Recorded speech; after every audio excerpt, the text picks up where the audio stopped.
Headline news जिंदा वेदनपुर। વડોદરા શહેર જિલ્લા રિક્ષા ચાલક યુનિયન દ્વારા નવી કલેક્ટર કચેરી ખાતે રિક્ષા ચાલકોના પ્રશ્નોની રજૂઆત જિલ્લા કલેક્ટરને આવેદનપત્ર આપી રજૂઆત કરી। વડોદરા શહેર જિલ્લા રિક્ષા ચાલક યુનિયનના પ્રમુખ બિલાલ પરમારના આગેવાન હેઠળ રિક્ષા ચાલકો સૂત્રોચ્ચાર અને પ્લે કાર્ડ સાથે નવી જિલ્લા કલેક્ટર કચેરી ખાતે પહોંચ્યા।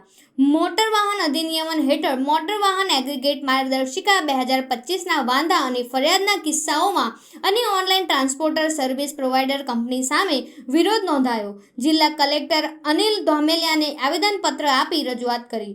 ગુજરાત રાજ્યના ઓટો રિક્ષા ચાલકો એગ્રીગેટર ગુજરાત રાજ્યમાં નિયમો નંબર 11 ક્લોઝ 1, 2 અને 3નું પાલન કરતા નથી, જેથી મોટી સંખ્યામાં આજરોજ રિક્ષા ચાલકોએ કલેક્ટરને આવેદનપત્ર આપ્યું હતું।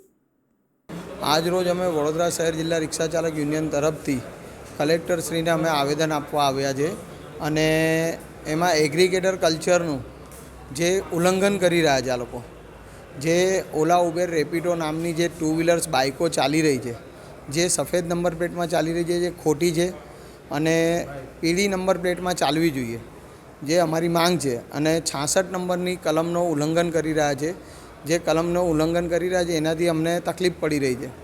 અને કેન્દ્ર સરકારે જે આ ગાઈડલાઇન બહાર પાડી છે, જે કાયદાનો દુરુપયોગ કરીને એમને એમની રીતે આ ફાયદા મતલબ એમને થતું હોય, એમના ખિસ્સા ભરાતા હોય એવું અમને લાગી રહ્યું છે।